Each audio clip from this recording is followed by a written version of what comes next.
Students, आज हम इस लेक्चर के अंदर स्टडी करेंगे एनसीईआरटी के क्वेश्चन आंसर। क्योंकि हमने पूरा चैप्टर कंप्लीट कर लिया है तो अब हम आते हैं एनसीईआरटी के क्वेश्चन आंसर पे। तो पहला क्वेश्चन जो है टेक्स्ट क्वेश्चन वो है 2PbO C मतलब कार्बन लेड देता है और CO2 देता है। ठीक है बेटा, क्वेश्चन आंसर मैं आपको रिटर्न में भेज दूंगी, ये सिर्फ समझाने के लिए है आपको। तो अब इससे पूछा गया है कि कौन सा कथन सत्य है। तो एक पहला कथन बोला है कि शीशा अपचयित हो रहा है, मतलब रिड्यूस्ड हो रहा है। तो शीशा तो इधर है, रिएक्शन कहाँ होगी, इधर से इधर हो रही है ना, शीशा तो इधर है, तो इस वाला तो कैंसिल हो गया। दूसरा बोल रहा है कि कार्बन डाइऑक्साइड उपचयित हो रहा है। कार्बन डाइऑक्साइड उपचयित कैसे होगा, वो तो उपचयित होके बना है, क्योंकि उपचयन क्या होता है, ऑक्सीजन का जुड़ना, तो ये भी गलत हो गया। उसके बाद बोल रहा है कार्बन अपचयित हो रहा है। देखो कार्बन, देखो ये बोल रहा है कार्बन, सॉरी उपचयित बोला उसने, कार्बन उपचयित हो रहा है। तो ये क्या हो रहा है, उपचयन हो रहा है। ऑक्सीजन का जुड़ना क्या कहलाता है, उपचयन, ऑक्सीडेशन। तो कार्बन इज गेटिंग ऑक्सीडाइज्ड, तो ये CO2 बन रहा है। तो ये वाली कथन तो सही है। अगला कथन बोलते हैं लेड ऑक्साइड जो है वो अपचयित हो रहा है। ये लेड ऑक्साइड है, ऑक्सीजन हट गई यहाँ से, रिडक्शन हो गया, अपचयन हो गया, तो ये कथन भी सही है। इसका मतलब इसका आंसर क्या होगा, दोनों कथन सही हैं, A B और C B। तो सेकंड ऑप्शन दे रखा है जिसके अंदर दोनों सही है, A and C बोथ। पहला क्वेश्चन का आंसर हो गया। अब दूसरा क्वेश्चन करते हैं हम। रिएक्शन दी हुई है Fe2O3 प्लस में 2Al will give rise to aluminium oxide plus में 2Fe। और आपसे इसमें पूछा गया है ये किस प्रकार की अभिक्रिया है। तो जब मैंने आपको बताया था कि आपको अभिक्रिया पता करनी है तो आप पहले ये देखो क्या प्रोडक्ट और की संख्या बराबर है, तो दोनों बराबर है इस साइड, तो संयोजन और वियोजन का तो केस ही खत्म हो गया। बचे हमारे पास विस्थापन और द्विविस्थापन। विस्थापन में मैंने बोला था एक यौगिक एक तत्व, एक यौगिक एक तत्व मिलेगा, जबकि द्विविस्थापन में दोनों साइड यौगिक मिलेंगे।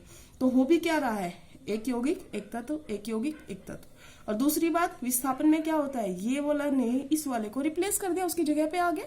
तो एल्युमिनियम ने आयरन को निकाल दिया उसकी जगह से, तो इसका मतलब इसका आंसर क्या हो गया, विस्थापन, डिस्प्लेसमेंट। अब आते हैं हम दूसरे क्वेश्चन पर। दूसरा क्वेश्चन है बेटा लोह चूर्ण पर, इसका मतलब आयरन पर, लोह चूर्ण मतलब लोहा पर तनु हाइड्रोक्लोरिक अम्ल, अम्ल मतलब क्या होता है, एसिड, और हाइड्रोक्लोरिक अम्ल का मैंने फॉर्मूला लिख दिया, डालने से क्या होता है, सही उत्तर पर निशान लगाइए। तो अगर आपको वो पढ़ना साइंस मैथ वाली अगर याद है तो बताओ, अब एक बार याद है तो यहाँ पर कर लेते हैं। पढ़ना साइंस मैथ जिल हाई कोर्ट का मैसेज है। तो इसमें आयरन देखो कहाँ पर है, ये वाला, ये आयरन है, ठीक है। हाइड्रोजन कहाँ पर है, ये हाइड्रोजन है। तो कौन सा ज्यादा रिएक्टिव हुआ, आयरन ज्यादा रिएक्टिव है एज कंपेरिजन टू हाइड्रोजन, तो उसकी जगह से हटा सकता है। तो आयरन ने उसकी जगह से उसको हटा दिया, तो अब इसकी जगह पे चला गया। अब इसकी वैलेंसी कितनी होती है, 2, इसकी वैलेंसी कितनी है, तो हम क्या कर देंगे, इसको क्रॉस मल्टीप्लाई। इसकी 2 भी होती है बेटा, 3 भी होती है, दोनों बना दो, कोई दिक्कत नहीं है, कौन सी भी बना दो। तो हमने ये बना दी FeCl2 फेरस क्लोराइड, प्लस में हाइड्रोजन गैस निकाल दी बाहर। तो इसका मतलब ये क्या हो गया, विस्थापन अभिक्रिया हो गई और हाइड्रोजन गैस बाहर निकल गई। तो अब इसने बोला है कि ऑप्शन बताओ क्या हुआ। ऑप्शन मैं आपको बता रही हूँ। एक ऑप्शन है कि क्लोरीन गैस और आयरन क्लोरीन गैस बनती है, नहीं बन रही ना। दूसरा है कोई अभिक्रिया नहीं होती, अभिक्रिया तो होगी। आयरन लवण एवं जल बनता है, जल तो नहीं है, ये हाइड्रोजन गैस है। एक ऑप्शन हाइड्रोजन गैस और आयरन क्लोराइड बनता है, ये आयरन का क्लोराइड है और ये हाइड्रोजन गैस है, बिल्कुल सही है, और ये है पहला ऑप्शन। तो इसका मतलब इसका आंसर क्या हो गया, A। उसके बाद क्वेश्चन 4 पे आते हैं। संतुलित रासायनिक समीकरण क्या है। ये तो बेटा आपको बताई थी कि अगर एक रासायनिक समीकरण में दोनों साइड, अभिकारक और उत्पादकों की दोनों साइड जो है परमाणुओं की संख्या बराबर हो, तो उसे हम संतुलित रासायनिक समीकरण कहते हैं। उसको संतुलित करने की आवश्यकता क्यों है, कौन सा नियम ये कहता है, द्रव्यमान संरक्षण नियम, law of conservation of mass, ठीक है। अब इसके बाद आते हैं हम 5th क्वेश्चन पे। 5th क्वेश्चन है दिए गए कथनों में से रासायनिक समीकरण के रूप में परिवर्तित कर उन्हें संतुलित कीजिए। तो अब नाइट्रोजन प्लस में हाइड्रोजन गैस अमोनिया बनाता है। बेटा अमोनिया का फॉर्मूला होता है NH3, ये आपको याद रखना है, ठीक है। अब बैलेंस कर लो। देखो यहाँ पर 2 है तो हम इसको बढ़ाने के लिए कर दिया तो हमने, अब इसको बढ़ाया तो हाइड्रोजन भी घट गया, 3 दूनी 6 हो गया, तो हम यहाँ पर क्या कर देंगे, हो गई बैलेंस। ये हो गया हमारा फर्स्ट पार्ट इसका। सेकेंड पार्ट इसका है हाइड्रोजन सल्फाइड।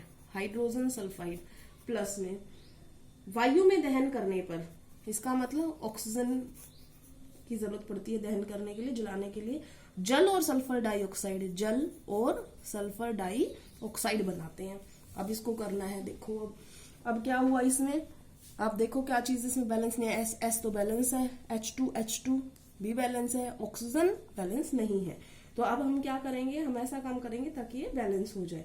तो फॉर एग्जाम्पल मान लो, क्योंकि यहाँ पर 1 है और यहाँ पर 2 है और ऑक्सीजन यहाँ पर डबल में है, तो हमें इतना करना पड़ेगा कि ये यहाँ पर भी आए और यहाँ पर भी। तो देखो अगर मैं इसको 2 लगाती हूँ यहाँ पर, क्योंकि इसको मुझे इवन नंबर में लेके आना है ना, तो मैंने इसको 2 लगा दिया। अब 2 लगा दिया तो हाइड्रोजन को प्रॉब्लम हो गई, ठीक है, हाइड्रोजन भी बैलेंस कर दिया। अब सल्फर को दिक्कत हो गई, ये हमने सल्फर को भी कर दिया। अब ऑक्सीजन देखो कितने की जरूरत पड़ रही है, 2 दूनी 4, 4 और 2 6, तो इसका मतलब कितनी ऑक्सीजन यहाँ पे 6 की, हो गया पूरा। उसके बाद हम आते हैं aluminium sulphate. Aluminium sulphate, aluminium की होती है वैलेंसी 3, सल्फेट की होती है 2, तो सल्फेट की वैलेंसी 2 है, उसने यहाँ भेज दिया। एल्युमिनियम की 3 है, तो हम यहाँ पर ऐसे करेंगे।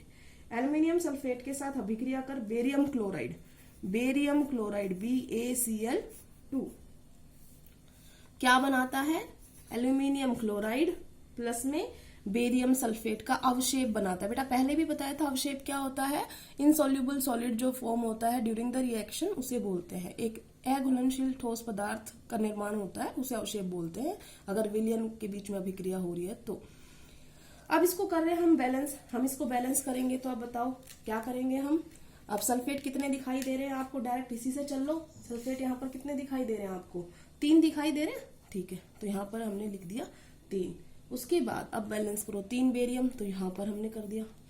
क्लोरीन देखो अब 3 दूनी, तो यहाँ पे हमने कर दिया। अब 2 एल्युमिनियम बैलेंस हो गया। उसके बाद हम आते हैं डी पर। उसे कहा है कि जब पोटेशियम के लिए फॉर्मूला क्या होता है, के, किसके साथ अभिक्रिया की, जल के साथ, मतलब H2O के साथ अभिक्रिया की, तो पोटेशियम हाइड्रोक्साइड KOH प्लस में हाइड्रोजन गैस बनती है। इसको तो आप आराम से कर सकते हो। क्या करना है हमने, यहाँ पे 1 ऑक्सीजन है, 1 ऑक्सीजन है, 2 हाइड्रोजन है, 3 हाइड्रोजन है इस साइड। फिर से वही बात आ गई, तो हमें हाइड्रोजन को इस वाले 1 को क्या करना पड़ेगा, इवन नंबर में लाना है। तो इवन में लाना, मैंने 2 करके देख लेती हूँ मैं, होता है कि नहीं। 2 किया तो यहाँ पर कितने आए आपके, 2 हाइड्रोजन और 2 ये, कितने हो गए 4, तो यहाँ पे 2 आ गया।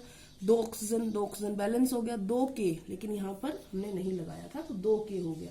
ये हो गई पूरी तरीके से संतुलित, ठीक है। इसके बाद आते हैं हम क्वेश्चन नंबर 6 पर। बेटा अब अगला वाला क्वेश्चन भी है वो संतुलित करने का ही है, ठीक है। तो अब अगला क्या है कि HNO3 उसने दे रखा है, सिर्फ बैलेंस करना है, ये ऑलरेडी गिवन है। HNO3 calcium hydroxide will give rise to calcium nitrate plus में H2O। तो अब इसको बैलेंस करके देखोगे तो क्या हो रहा है, देखो कि यहाँ पर 1 H है और 2 यहाँ पर है, 3 हो गए, और इस साइड कितने हैं, 2 हैं। तो हमने कितनी बार बोला कि हम उसको डबल करके देखना चाहिए हमें, उसको सिंगल है जो, उसको इवन नंबर में ले आए हम। अब इसको अगर ले आए तो ये 2N हो गए, ठीक है, 2N हो गए, 3 दूनी 6 और 7 8, ये नहीं हुए 8, ठीक है ना। तो हम यहाँ पर तो 6 हो गए, यहाँ पर क्या कर देते हैं, 2 लगा देते हैं, ठीक है। तो उसके बाद अभी बैलेंस हो गया, देखो एक बार, कैल्शियम 1 नाइट्रोजन 2 3 दूनी 6 और 7 8, हाइड्रोजन कितने 2, और यहाँ पर 4 है, तो 2 यहाँ पर और 2 यहाँ पर, कंप्लीटली बैलेंस हो गई। उसके बाद अगला क्वेश्चन है NaOH प्लस में H2SO4 will give rise to sodium sulphate plus में H2O। तो आपने किया, देखो यहाँ पर 2 Na है, हमने यहाँ पर 2 कर दिया, Na2 SO4 हो गया। अभी देखो हाइड्रोजन बैलेंस है क्या, हाइड्रोजन बैलेंस नहीं है, 2 दूनी ये 1 2 दूनी 4 और 2 4, तो यहाँ पर बैलेंस करने के लिए हमने ये लगा दिया। अब ऑक्सीजन देखो 2 बैलेंस हो गई, यहाँ पर सल्फेट की बैलेंस हो गई, ये कंप्लीटली बैलेंस हो गई ये रिएक्शन। उसके बाद बेटा इस टाइप की रिएक्शन आई थिंक आप कर सकते हैं, तो मुझे इसमें ज्यादा मेहनत करने की जरूरत नहीं है, आप आराम से कर सकते हैं, बहुत अच्छी तरीके से सिखाया था आपको। अब इसमें इसने बनाया है AgCl और NaNO3।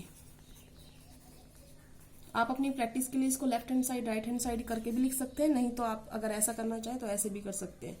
पहले सिंपल समीकरण लिखना है, फिर उसकी बैलेंस फॉर्म लिखनी है, ठीक है ना। पहले कंकाली समीकरण लिखना है, फिर उसको संतुलित समीकरण लिखना है, ठीक है।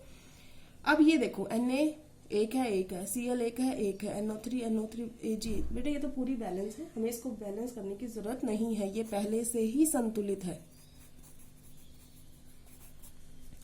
उसके बाद आते हैं हम लास्ट में BaCl2